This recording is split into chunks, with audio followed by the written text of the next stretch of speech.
ગુજરાત વિધાનસભાના સત્ર પહેલા ચૂંટાયેલા પ્રતિનિધિઓ માટે 2 દિવસીય પ્રશિક્ષણ વર્ગ રાખવામાં આવ્યો છે। લોકસભાના અધ્યક્ષ ઓમ બિરલાના હસ્તે કાર્યશાળાનું ઉદ્ઘાટન પણ કરવામાં આવ્યું છે, જ્યારે રાજ્યપાલ દ્વારા કાર્યશાળાનું સમાપન કરવામાં આવશે। આ શિબિરમાં પૂર્વ સીએમ અને નાયબ સીએમ સહિત લોકસભાના સાંસદોને પણ આમંત્રણ આપવામાં આવ્યું છે। ચૂંટાયેલા જનપ્રતિનિધિઓ સંસદીય કાર્યપ્રણાલીના નિયમોથી માહિતગાર થાય તે આશયથી ગુજરાત વિધાનસભા દ્વારા તારીખ 15 અને 16મી ફેબ્રુઆરીના રોજ 2 દિવસીય સંસદીય કાર્યશાળાનું આયોજન કરવામાં આવ્યું છે। ગુજરાત વિધાનસભામાં લોકસભાના અધ્યક્ષ ઓમ બિરલાજીના હસ્તે સંસદીય કાર્યશાળાનું ઉદ્ઘાટન કરવામાં આવ્યું છે। આ સંસદીય કાર્યશાળા મુખ્યમંત્રી ભૂપેન્દ્રભાઈ પટેલની અતિથિ વિશેષ પદે યોજાઈ રહી છે। ઓમ બિરલાએ આ પ્રસંગે કહ્યું હતું કે ગુજરાતની ધરતી સરદાર પટેલ અને મહાત્મા ગાંધીની ભૂમિ છે, સામર્થ્યની ધરતી છે। ગુજરાતનો એક લાંબો ઇતિહાસ રહ્યો છે। આ 2 દિવસીય સંસદીય કાર્યશાળામાં 10થી વધુ વિષયો પર વિવિધ સત્ર યોજાશે, જેમાં સંસદીય લોકશાહીમાં જનપ્રતિનિધિઓની ભૂમિકા, વિધાનસભાની કાર્યવાહી અંતર્ગત શું કરી શકાય અને શું ન કરી શકાય, સ્ટ્રેસ મેનેજમેન્ટ, સુદૃઢ લોકશાહી માટે બંધારણીય સંસ્થાઓની ભૂમિકા, સંસદીય વિશેષાધિકારીઓ અને નીતિમત્તાના ધોરણે G20માં ભારતનું પ્રમુખ સ્થાન, સંસદીય પ્રશ્નો અને તાકીદની જાહેર અગત્યની બાબતો પર ચર્ચા, ઉપસ્થિત કરવાના નિયમ હેઠળની પદ્ધતિઓ, કારોબારી તંત્ર પર વિધાનસભાની સમિતિઓનો સંસદીય અંકુશ, વિધાનસભામાં નાણાકીય કામકાજ, વિધાનસભામાં કાયદો ઘડવાની પ્રક્રિયા જેવા વિવિધ વિષયોને આવરી લેવાશે। આ તમામ વિષયો પર સંસદના નિષ્ણાતો, તજજ્ઞો તેમજ વિવિધ વિષયના નિષ્ણાતો દ્વારા માર્ગદર્શન પણ અપાશે। 15वीं गुजरात विधानसभा का 2 दिवसीय प्रबोधन कार्यक्रम, जिसमें 80 से ज़्यादा नए मान्य विधायक हैं, कुछ अनुभवी विधायक हैं। दोनों विधायकों का प्रबोधन कार्यक्रम आज से शुरुआत हुई है, जिसमें समय समय पर प्राइड जो लोकसभा की संस्था है और गुजरात विधानसभा मिलकर इस तरीके के प्रशिक्षण कार्यक्रम आयोजित करता रहा है। देश भर के अंदर सभी राज्यों के विधानसभा के अंदर जब विधानसभा के नए विधानसभा का गठन होता है तो हमारा प्रयास रहता है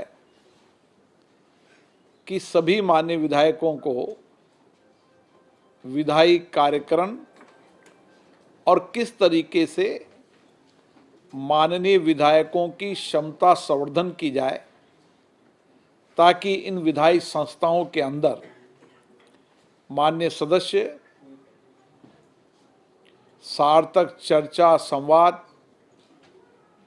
डिबेट कर सके, नियमों, प्रक्रियाओं की पूरी जानकारी हो, संविधान के महत्वपूर्ण अंश जो हमारी विधायी संस्थाओं के लिए आवश्यक है उसकी जानकारी हो, और उसके साथ साथ हम किस तरीके से इन संस्थाओं के माध्यम से जनता की अपेक्षाएं, आकांक्षा पूरी कर सकें। 15वीं लोक विधानसभा में बड़ी अपेक्षाएं, आकांक्षा के साथ जनता ने मान्य विधायकों को भेजा है। मान्य विधायक महोदय भी जनता के बुनियादी सवाल, उनके बुनियादी अभाव, समस्याएं, कठिनाइयां एक जनप्रतिनिधि के नाते सदन में उठाते हैं और सदन के माध्यम से सरकार को पहुंचाते हैं। इसीलिए इन विधायी संस्थाओं में लगातार शिक्षण प्रशिक्षण का कार्य चलता रहता है। यहाँ पर 10 सत्र होंगे।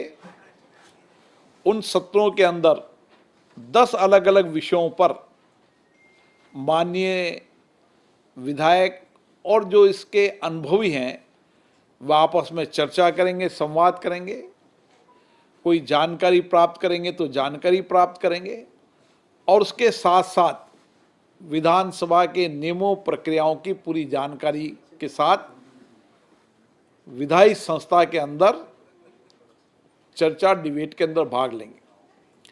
मुझे आशा है इस विधायी संस्था जो गुजरात का एक पुराना इतिहास रहा है, यहाँ पर एक लंबे समय एक अच्छी प्रक्रिया रही है, परंपराएं रही है, एक समृद्ध गौरवशाली यहाँ का इतिहास रहा है।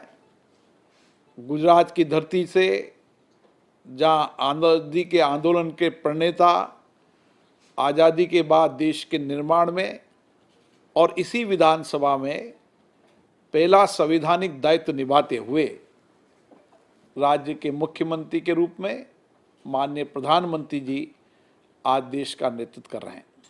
इसलिए हम चाहते हैं कि इन सदनों के अंदर चर्चा हो, संवाद हो, तर्क से अपनी बात रखें, आलोचना करनी है, नीतियों की आलोचना करनी है, वो आलोचना भी हो, लेकिन इन विधायी संस्थाओं का उपयोग आरोप प्रत्यारोप में नहीं होना चाहिए।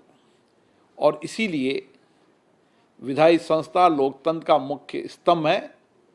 हमने इस 75 वर्ष की लोकतंत्र की यात्रा के अंदर इन्हीं संवैधानिक संस्थाएं और इन्हीं विधायी संस्थाओं के माध्यम से सामाजिक आर्थिक परिवर्तन बनाए किए। नियम प्रक्रियाओं के तहत हमारे माननीय सदस्य ने सर्वश्रेष्ठ चर्चा किए और उसी के साथ साथ हमने राज्य की विधानसभाओं में और केंद्रीय विधानमंडल चाहे राज्यसभा हो लोकसभा में कानून बनाकर हमने लोगों के जीवन को बेहतर बनाना, लोगों को अधिकार देना और कानून का शासन होना, इसके लिए एक लंबी लोकतांत्रिक प्रक्रिया इस देश के अंदर रही है। क्योंकि राज्य विधानसभा का राज्य के विकास में, वहाँ के सामाजिक कल्याण में बहुत बड़ा योगदान होता है। इसलिए राज्य विधानसभा जो चर्चा होती है, संवाद होती है, डिबेट होती है, कानून बनाने में जो प्रक्रिया में सक्रिय भागीदारी होती है, इससे राज्य के अंदर सामाजिक आर्थिक कल्याण होता है। गुजरात विधानसभा एक इसका उदाहरण है, जिसने इस चर्चा डिबेट संवाद से यहाँ का औद्योगिक विकास किया, अच्छी नीतियाँ बनाए, कार्यक्रम बनाए, जिसके कारण औद्योगिक विकास के साथ लोगों के जीवन में सामाजिक आर्थिक परिवर्तन हुआ। ये सभी इन माननीय विधायकों का इस सक्रिय योगदान रहा है। इसलिए लोकतांत्रिक संस्थाएं और बेहतर कार्यक्रम करें और इस लोकतांत्रिक संस्थाओं में माननीय विधायक हो, सांसद हो, वो बेहतर तरीके से इन विधान संस्थाओं का उपयोग करके जनता की अपेक्षाएं आकांक्षा पूरी करे और कार्यपालिका के अंदर पारदर्शिता हो, जवाबदेही हो। इसके लिए ये 2 दिवसीय प्रबोधन कार्यक्रम रखा है। मुझे आशा है इस 2 दिन के प्रबोधन के कार्यक्रम में हमारे माननीय विधायकों की क्षमता का संवर्धन होगा। वह विधानसभा के नियम, प्रक्रिया, प्रपाटी, परंपराओं को समझेंगे। देश भर के अंदर विधानसभाओं की प्रक्रिया, परंपरा, प्रपाटियों को समझेंगे। कानून बनाने की पद्धति और किस तरीके से कानून में सक्रिय भागीदारी, पूरी डिबेट, चर्चा का अनुभव प्राप्त करेंगे और जनता